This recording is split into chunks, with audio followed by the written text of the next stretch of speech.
Yo, I'm coming back with another review. I know in the previous review, I stated that I don't know when I was gonna make another review video, that it was probably gonna take a while. However, to be honest, I just ran out of ideas for videos, and I want to get better at commentary, mainly because you guys can't really tell, but I stutter quite a bit when I'm recording these types of videos, and I just want to get better so that way I can improve. And I do want to make more commentary videos in the future, not just about reviews of games or TV shows or whatever, but just about many different topics that I find interesting. Today I'm bringing you guys a review of a game called Minako's Night Market, or as I like to call it, Japanese Stardew Valley. It came out on October 26th on Game Pass, I believe. I think the earliest I played this game was on November, and I barely finished it this year, mainly because there was a lot of bugs that prevented me from finishing it, but I'll get to that in a minute. Also, unlike the previous review of Turnip Boy Robs a Bank, I'm going to be spoiling quite a bit, mainly because this game is kind of old. Unlike Turnip Boy, who just came out a few days ago, this game came out in October, so if you haven't played the game and you do want to play the game, I would say stop this video, play the game, and then if you want to come back and watch the review, you're more than welcome to. So this game is really chill. If you had nothing to do, you can basically put this game on and maybe listen to a podcast or some music.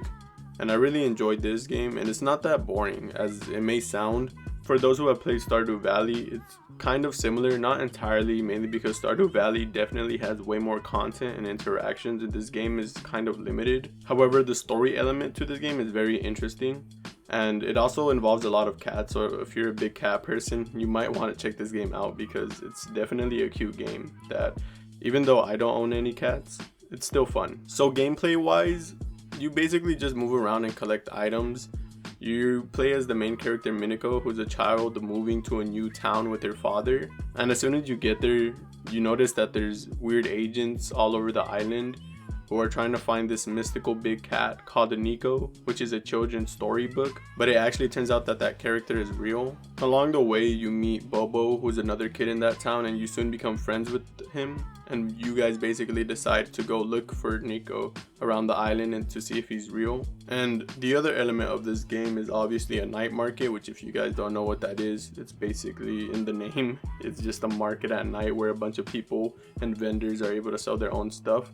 And as Minako, you're able to craft things and basically sell your handcrafts for money in the game, which is the whole point of this basically. So the reason why you need to craft things and make money is because as you progress in the story, Bobo's mom actually sells different types of workbenches, such as jewelry benches, pottery benches, wood benches, etc., etc.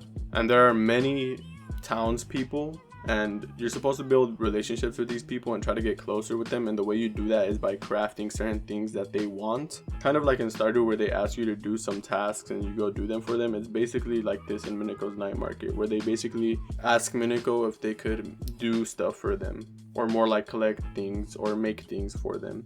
But they don't put up notices, you just walk up to them and they ask you if you can do something for them, and until you make it, the dialogue won't change. Besides just the crafting and walking around, obviously, there is a fishing, mining, and chopping trees mechanic. As for the fishing, it's pretty simple, you just wait for the fish to bite the hook. As for the mining and chopping, the closest thing that I can relate it to is the bar from Nintendo Switch Sports for golf, where you have to hold it and release the button until it reaches a certain point, and that's basically what you have to do when you're mining and chopping things. Speaking of the night market from earlier, the leader or the person who is in charge of the night market hosts these little events and mini games at the end of the night market once you finish selling your stuff, because obviously there's a limit to how much you can sell. You compete in these little activities such as cat races, where you ride on cats and just race around the night market for like 2 laps, or also the night parade, where you go around and parade with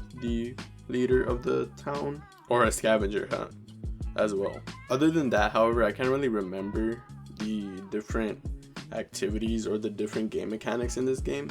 I know it might sound boring, but take my word for it, it's not. It's pretty fun. It keeps you occupied if you're trying to complete the game, which is obviously what I was trying to do, and what many people should be doing if you're playing the game, obviously, is to try to beat it. It was pretty fun, and if that didn't intrigue you, I'm pretty sure the story would. As for the story, as I said, you move into a new town playing as Minako, who is the child, and you move in with your dad, and you basically try to build relationships with the people of the town since you're the new kid, obviously. But along the way you meet Bobo, and Bobo shows you that there's actually secret agents around the island, and they're trying to find this mystical cat Nico, but they're trying to keep it secret, obviously, because they don't want people to actually know that the cat is real.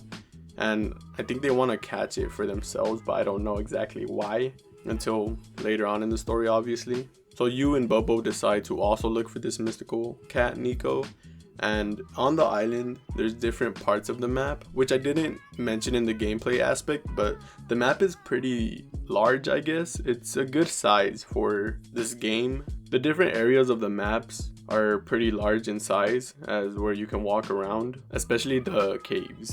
But back to the story. As you visit these different parts of the maps, these agents are actually entrapping the cats, the normal cats on the island, basically. And when you arrive, you basically go around without trying to get caught by the agents and free the cats from their cages. And once you complete freeing all the cats, the agents leave, and you also get to find a piece of evidence leading to Nico until you eventually actually find the Nico. And then once you do, you find out that Nico is trying to get back home to the mountain peak, and you help them. The characters in this game are pretty simple. Each has their own little niche, such as one might be really obsessed with raccoons, or one might really like bugs, or one likes baseball, and etc, etc. However, these characters are kind of complex, and I didn't notice till I got farther in the game that the kids, and it makes sense now, I don't know why I didn't think of it, but the kids in the town are obviously kids to a bunch of the grown-ups that live in the town. But as you give these characters more items that they ask for, they slowly open up to you more, and you kind of find out a little bit of their backstories. It's not a grand, big lore dump, obviously, because this game isn't like that. However, it's pretty cool just to find out a little bit about these characters that have their own little niches and are funny.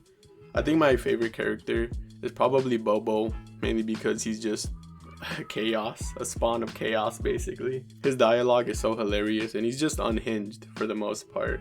I think one of my favorite lines is in the night market. If you mess up the play quite a bit, the leader of the night market will obviously whisper to you that it was awful, and Bobo tries saving it by saying that it's some abstract piece of art, and if that the crowd didn't get it, that they're all basically just uncultured swines, which is just hilarious. Now, the one downside about this game, and why it took me a while to beat it, and 100% it by the way, is that there was a lot of bugs, and a lot of the fixes didn't come out till this year in early January, obviously. And a lot of the bugs were kind of game breaking, well, not game breaking, but basically where you couldn't really progress in the story without also taking advantage of the bug. For example, there is a big cutscene in the game where your father opens up a ramen shop in the town, but there was a bug where once you entered the ramen shop, the cutscene wouldn't play and the whole game would just go black. And for many people it didn't work, and the only way to get past that bug was to see actually that in the dark screen itself the game was still playing, and you had to keep pressing A or continue for the dialogue to end, and you had to somehow get out of the shop even though you couldn't see anything in your screen in order to continue playing the game. Which is what I did, and for that reason I wasn't even able to see what happened in the cutscene, which kind of sucks.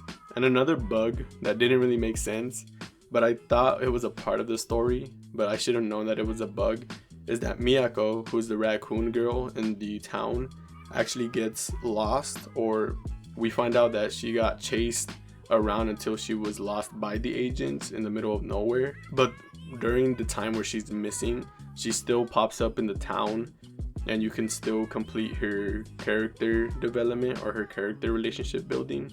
And I always thought that was weird because I figured that she was lost, so I didn't know why she was still in the town when she was supposed to be missing. And I thought the game developers did that on purpose, but I ended up finding on the Twitter that it was actually a bug. All in all, I really don't remember too much, mainly because I played this game quite a while ago and I beat it early January when the bug fixes came out. But if I had to take everything into accountability, I'd probably give this game an 8 out of 10. I'm not gonna do points like 8.3 or those dumb scores, mainly because I don't really care too much about scores. I'm not some grand game analytic These opinions are obviously subjective and my own, and as I said, I'm not a professional game reviewer. If I like a game, I'll give it a high score. If I don't, I'll give it a low score. If I had to explain why I gave it an 8 out of 10 and a 2-point deduction, it's mainly for 2 reasons. One, as I said in the Turnip Boy Robs a Bank review, there isn't any replayability, especially in this game. As for Turnip Boy, I give examples, but for this game, I can't really think of any replayability aspect to this,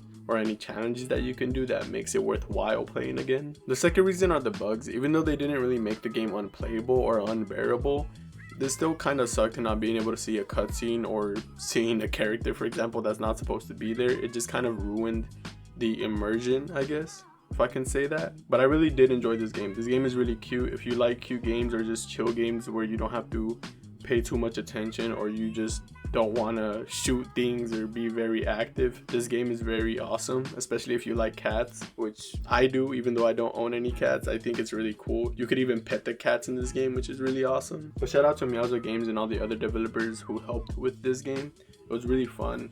And if you haven't played this game, I'd definitely tell you to give it a try. I don't think it's too much on Steam. It's probably $5, but I can't be too sure, so don't quote me on that. But if you're looking for something short, a short story game, who knows, maybe if you like streaming or something, you can definitely try this game, because this game is really chill and it's just a sweet little story. But that's about it. As I said, I couldn't really think of anything else. If there's anything that I missed and you guys played the game, you can definitely leave it in the comments. But that's basically my review. I don't know what other games I can review. I'll probably think of the other indie games that I've played. I'll probably try to make my reviews a little longer. I know these are kind of short and they almost seem kind of vague or not that deep. And if that's the case, I'll probably try to make more points, or who knows, I might even write a whole script. Because as I said, I'm trying to get better with commentary. I don't have any tips or guides to go by. I'm just kind of making small little points in my head and just rambling on in what I remember. But in order to make these videos more informational, I don't know if that's even a word, but that, I guess, then I'll for sure try to maybe make a script, make my points a little longer, and try to dive in deeper to maybe give the viewer or whoever's watching this video a better idea of what I'm talking about. But if you made it to the end of the video, I really appreciate it, and I'll catch you guys in the next one. Peace out.